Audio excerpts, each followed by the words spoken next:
Well, DJ Switch is now in hiding, but is bravely joining us to speak about what happened that night and what has happened since. And we thank you for doing that. The videos that you posted have made you a target, and there are claims that the Nigerian army has been trailing you, threatening your life and forcing you to flee the country. The army has denied those claims, saying, and I quote, "There are bigger fish to fry," end quote. Tell us what you saw that night and what is going on now.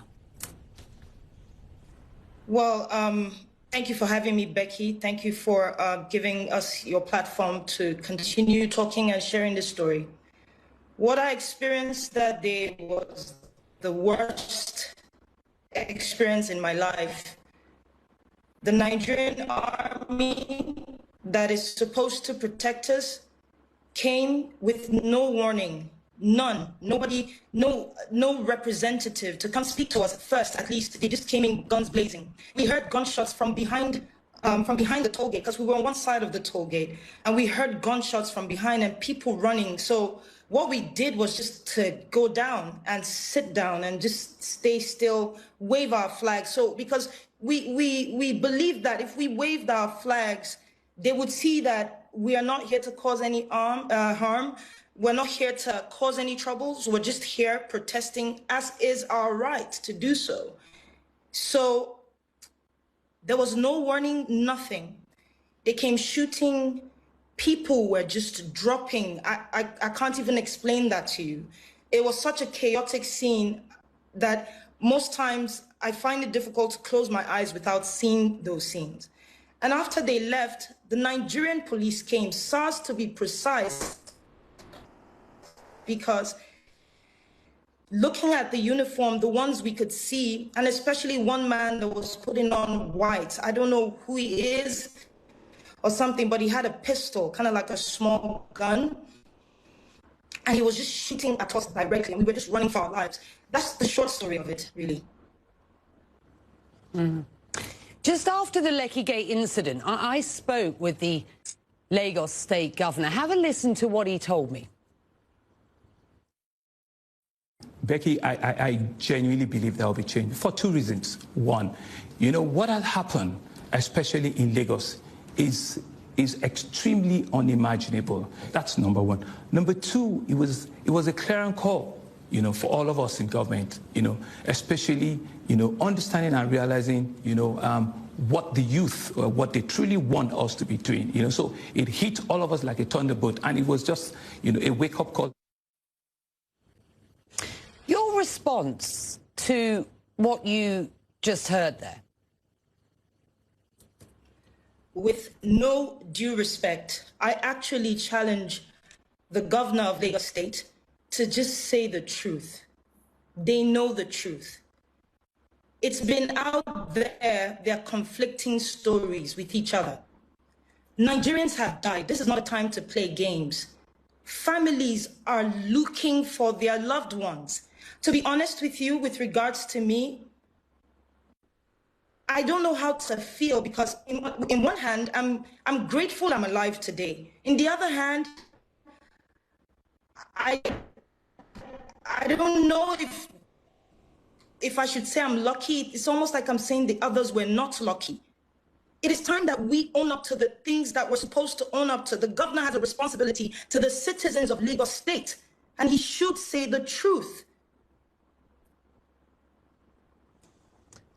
Nigeria's president on Tuesday vowed to prevent a repeat of what have been these wider anti-police brutality protests through dialogue and through listening, he says, to all stakeholders. I just wonder, how do his comments make you feel? To be honest, Becky, at this point, I do not hold what the president of the Federal Republic of Nigeria says to any, I can't hold it to heart.